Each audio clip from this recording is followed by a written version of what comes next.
You're listening to The Bible Guys, a podcast where a couple of friends talk about the Bible in fun and practical ways.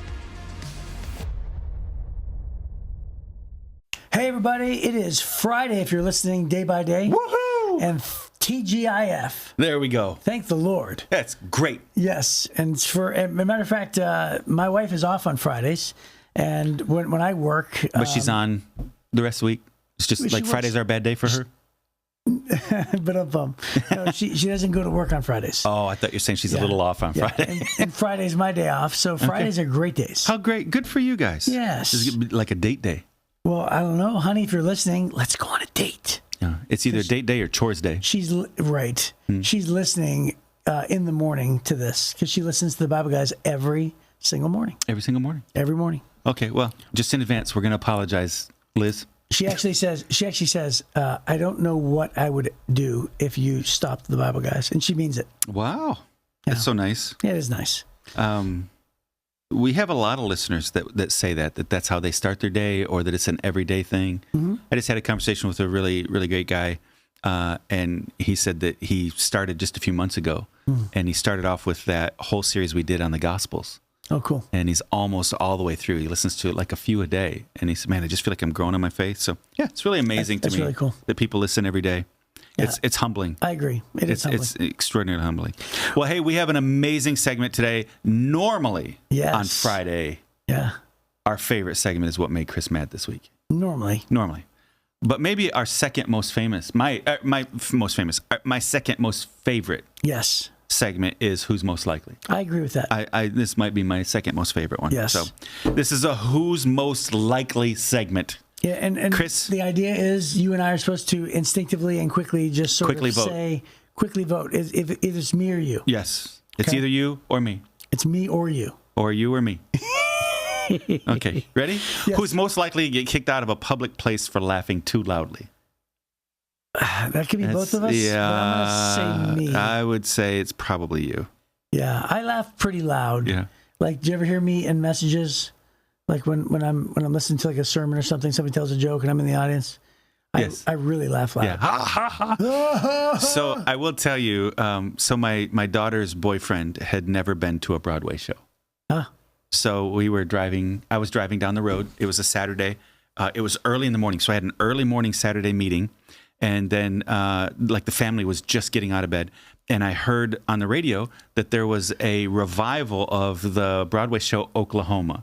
Which Oklahoma that was a major change in Broadway shows up to that point, right? And so it's an incredibly important show. It's not my favorite Broadway show, right? But it's an incredibly important show. So I thought, if that's what's in town today, and they said there's still tickets available, some of them as cheap as $10. I went, a $10 thing to a matinee for the thing, and it was at Fox Theater, which is beautiful downtown Detroit. So I go online and I bought, I can't remember, like 6 tickets or something. And I couldn't believe it. I'm going through $180, $180, $180. And then I found a whole row, $5 a piece. Wow. So I bought them. It cost us more to park than it did to go to the show. Well, we got there. What I didn't realize was it was a modern version of Oklahoma that was absolutely horrific on every level. Yeah. To the point that multiple times, new scene would change and the set people would come running out with their staff shirts on and their headsets on, putting props on stage because they forgot when the lights went out, right? It was horrible. And then hyper woke, that was funny. Yeah. So it just kept getting worse and worse and worse. Well, there's a moment in that show, it's an intermission. And then you come out of the intermission and the very next thing, there's like this dream sequence where the heroine in the story is having a dream about, and it's kind of a waltz dance kind of a thing. Yeah. And she's having a dream about the good guy versus the bad guy. So this woman comes out doing like a modern dance. And next thing you know how like, not to be too gross, but you know how like dogs sometimes will drag their rear end across the carpet? Yeah. So this is what she's doing. She's scooting across the floor. And I started laughing so hard. So I couldn't stop. This whole thing, the whole show's a train wreck. Yeah. They never closed the curtains during intermission. They were out with vacuuming the thing, right? It was the whole thing. It was so funny. And Fox Theater was packed. And I start laughing, and now I can't stop laughing. Then my daughter's boyfriend starts laughing. Everybody, and the people all around us start getting madder and more angry. I nearly got kicked out of Fox Theater that day. Wow. So legit for me. But that's the only time I think I've ever gotten almost kicked out. It was a train wreck of a show. Wow. Yeah. That was a heck of a tangent. So it was a good one. Who's most likely to spend all their money on useless gadgets they saw in an infomercial? You? Me, by far. Me. Yes. I'm a gadget guy. Yeah, I would definitely say you. Who's most likely to end up on a reality TV show? You. Yes. And which one would it be? Well, reality? Uh-huh. Not Survivor. No, not Survivor. I'm not the outdoors guy. Oh, gosh. I don't know either. I don't really know. Okay. You know what it would be? I think it would be something like some sort of like a life game show contest. What's the race around the world? What is that? Amazing Race? Amazing Race, something like that. You and I should do Amazing Race. That'd be fun. I think it'd be fun. Yeah. Two 53-year-old guys. Yeah, right. Blow out your knee on the first show. Right. Okay. Right. Who's most likely to get stuck in a revolving door for way longer than is socially acceptable?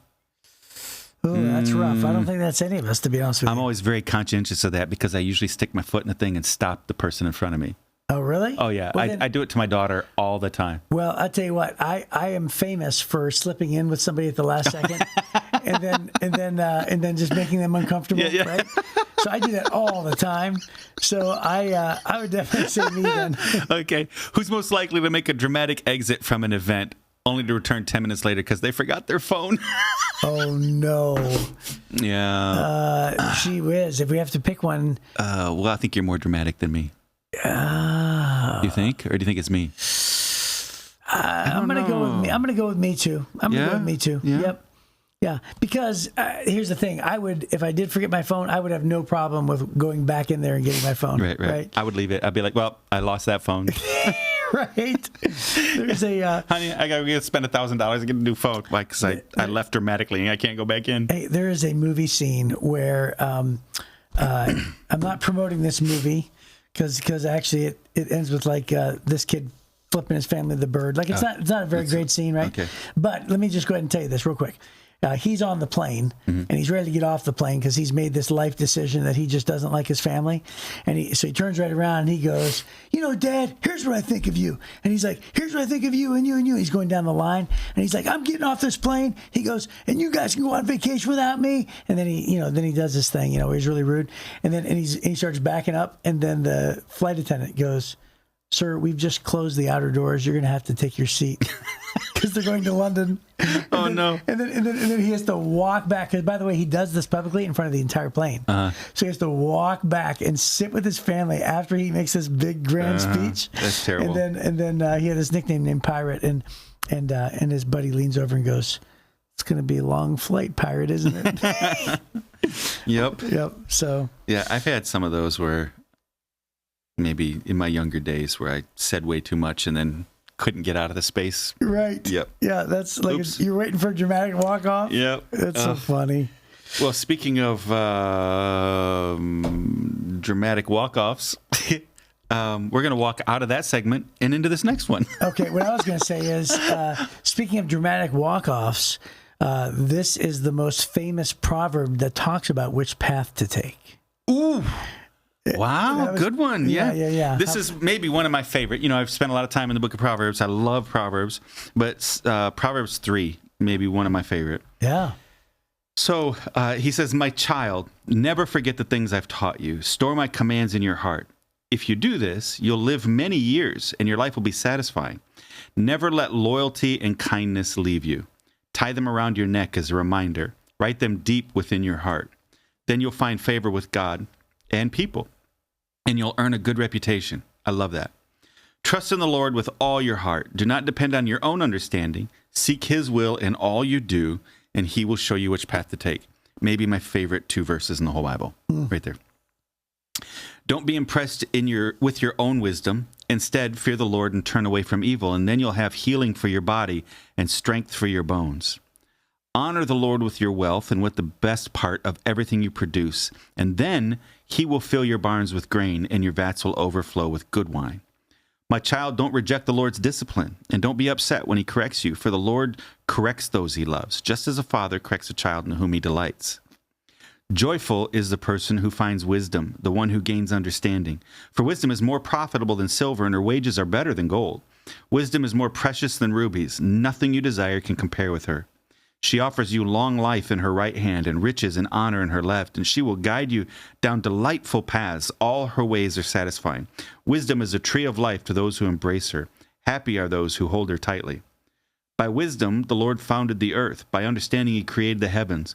By his knowledge the deep fountains of the earth burst forth, and the dew settles beneath the night sky. My child, don't lose sight of common sense and discernment. Hang on to them, for they will refresh your soul. They're like jewels on a necklace. They keep you safe on your way, and your feet will not stumble. You can go to bed without fear. You will lie down and sleep soundly. You need not be afraid of sudden disaster or the destruction that comes upon the wicked, for the Lord is your security. He will keep your foot from being caught in a trap. Do not withhold good from those who deserve it, when it is in your power to help them. That's really important. I love that one too. If you can help your neighbor now, don't say, come back tomorrow, and then I'll help you. Don't plot harm against your neighbor, for those who live nearby trust you. Don't pick a fight without reason when no one has done you harm. Don't envy violent people or copy their ways. Such wicked people are detestable to the Lord, but he offers his friendship to the godly. The Lord curses the house of the wicked, but he blesses the home of the upright.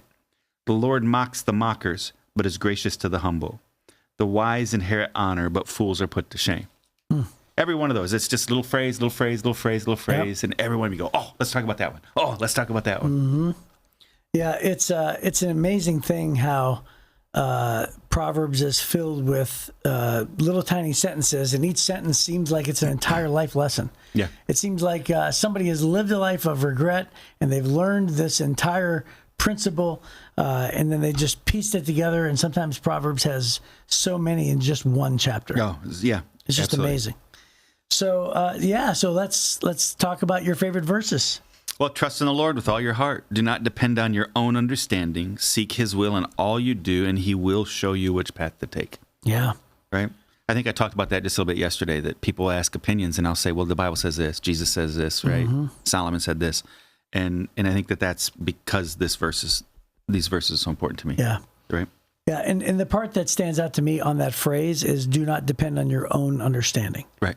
So it's a thing that sometimes, for instance, by the time this podcast will air, we will have already experienced this upcoming Sunday at our church. But we're talking about, this whole series that we're in. Last week we talked about worry. Mm-hmm. This is why we worry. Right. And then this week we're talking about this is why we don't feel content. Mm-hmm. So really, this series is about worry and contentment. Mm-hmm. But it's amazing how in the Bible, how oftentimes, very clearly, Jesus taught clearly about worry right after he talked about money. Right. And he actually said, he's like, hey, you can't serve two masters, and he talked about that. And then he says, therefore, and then he taught the whole thing about worry. Right. And it was all connected to the money. Yeah. You're afraid of your money. You think money can provide for you. Right. And so when you find out it can't, you fear. Yeah. Well, okay, so then here's my point. My point is so then contentment, Paul talks about it, and he talks about, I've learned the secret of being content. And then what does he do? He talks about plenty and want and have the power and everything else. And so it's interesting how contentment, what we're going to teach this Sunday is that contentment flows from gratitude, mm-hmm. and then it basically produces generosity, because once we're content, we have gratitude and contentment, right. Then we're able to give of ourselves. Yeah. And then it flows into the kind of being the kind of worshipers that God wants us to be. And that's sort of the formula. Okay, here's my point. My point is, do not depend on your own understanding. Sometimes it doesn't make any sense when you stand up and say you're supposed to give your stuff away. And I'm not just talking about tithing to the church. I'm talking about giving of your time and your resources and giving of your assistance to others. We are designed to be a blessing to others. We are designed to give ourselves away. Yeah. And so when we spend our whole life, living for ourselves, it's a wasted life. Yeah. But when we spend our lives giving our lives away, then the Bible says we find life. Right. And that may not make sense to people. And they may say, well, what do you mean? Like I'm supposed to, give to God. I'm supposed to give to others. And then you're saying by giving, I'll get. Well, welcome to the paradox of the scriptures. Right. Welcome to the paradox of don't lean on your own understanding. But Jesus says, make yourself last and then you'll be first. Right. If you exalt yourself, you're going to be humbled. Right. In order to have, you have to give. And it's just interesting how sometimes it doesn't seem like our own understanding leans toward God's principles. Don't lean on your own understanding. Do things God's way. And when you do, you're gonna understand, like you're gonna go down the right path, the path of righteousness, the path of fulfillment, the path of. Verse 17 says, "Wisdom will guide you down the delightful paths." Yeah, the path. All of her delight. ways are satisfying. Yes. Yeah. That's great. Yeah, it's fantastic. I love this. That idea, don't depend on your own understanding. If I'm not supposed to trust my understanding, right, then why do I spend so much time trusting other people's understanding? Because God told them not to trust their own understanding either. Yeah. Right? So it's amazing how many people, how many young moms just get all their wisdom from all the other young moms. Right? And God told all those other young moms, don't trust your own wisdom. Right? Right. So there is, the Bible says, there's safety in a multitude of counselors. Having other wise people around you is important. But ultimately, the matrix I use to filter that is I take in, it's like eating catfish. You eat the meat, spit out the bones. If you have good advice, I think you're a wise person. If you had some good advice about, making connections with people, I would consider what you have to say and consider, is that consistent with what I know Scripture says? Right? Right. And so it's don't lean only on your own understanding. He's telling you, get wisdom and get understanding. Just don't lean on it exclusively. Right. Right. Seek God's will in all you do, and he'll show you which path to take. So what you're looking for is God's wisdom, most importantly. The other wise people in your life, you have to filter what they say through what God's wisdom says. Right. Right. Yeah, I was going to throw in a caveat, but you said it so long ago now. But you said, long ago. Yeah, you said at the very beginning. Easily a minute ago. Probably like 2. You said at the beginning of that thought that you said so many young moms that they'll get wisdom from other young moms, but yet God says not even to trust your own wisdom. Yeah. And I was going to throw in the caveat. What you were meaning to say was godly wisdom, right? You're meaning worldly wisdom. Don't trust worldly wisdom. Yeah. And oftentimes people don't filter out, is this worldly wisdom or godly wisdom? Right. Because a young mom could have wisdom she could trust if it's godly wisdom. Yeah. That's what I was trying to say. But what I would say is you always pour somebody else's good idea through God's wisdom. Right. And what comes out on the other side is really what you're looking for, right? Right. And so I don't automatically trust what I get from other smart people. I filter what I get from other smart people through what I do trust, and that's God's words. Right. Right. That's the only path to wisdom. Because if he tells me not to trust my understanding, he's also telling me not to trust the understanding of somebody else who God also told don't trust their understanding, right? It's like a visual aid of a pouring water through a filter. That's exactly right. Right. So the filter is God's wisdom. Right. And the good stuff, hopefully, that comes out on the other side, okay, that's worth using. But if it doesn't match God's wisdom, then I reject the wisdom of the world and I choose to try to go God's way instead, which means I'm going to raise my kids different. I'm going to have a different priorities in my life, how I manage my money, how I'm going to manage my relationships, all those things. Typically, the world's wisdom doesn't match God's wisdom. I think I'm getting an idea for a sermon illustration. So do you have one of those straws that you can drink out of any river? Yeah. Yeah. So they sell these straws for people who may find themselves in life. I use it all the time. So I don't use the straw. What I have is a bottle that filters, and it's made by Grail, and I've drank water out of the Nile River. What? With it, yeah. What? Mm-hmm. Just scoop up a thing, filter it, and drink it. So the water that you baptized in Ethiopia, you could drink that water. Yeah, it'll pour out crystal clear. Yeah, it's really phenomenal. It's made by Grail. It's expensive. It's like $150. That's not expensive for this water bottle. Not for life. Yeah, exactly. But I'm in places all the time where I can't use the water. They can't even use the water to brush your teeth a lot of times. Right. So I'll just take the water out of the sink, filter it through the bottle, and then I can drink it, brush my teeth, whatever. Yeah. Well, that means you're trusting in that technology a lot. It's pretty good. I haven't got sick yet. Wow. Yeah. That's amazing. Yeah. And then there's me. All I do is I take a shower and it just leaks inside my mouth. And then all of a sudden I'm like, ugh, and I die. Dude, I get sick all the time. I get sick all the time in other countries. Can I highlight a couple other things? He reminds us, never let loyalty and kindness leave you. Right? That's you and I've had conversations about loyalty before. Yeah. Sometimes I get hung up on that a little bit more than I need to. But tie them around your neck as a reminder and write them deep within your heart. And then you'll find favor with both God and people, and you'll earn a good reputation. So loyalty and kindness are incredibly important. And then the other one is, I think it's a parallel verse, which is amazing how Solomon often has the beginning of a proverb and the ending of a proverb often have parallel statements, right? And then the middle kind of is usually about wisdom.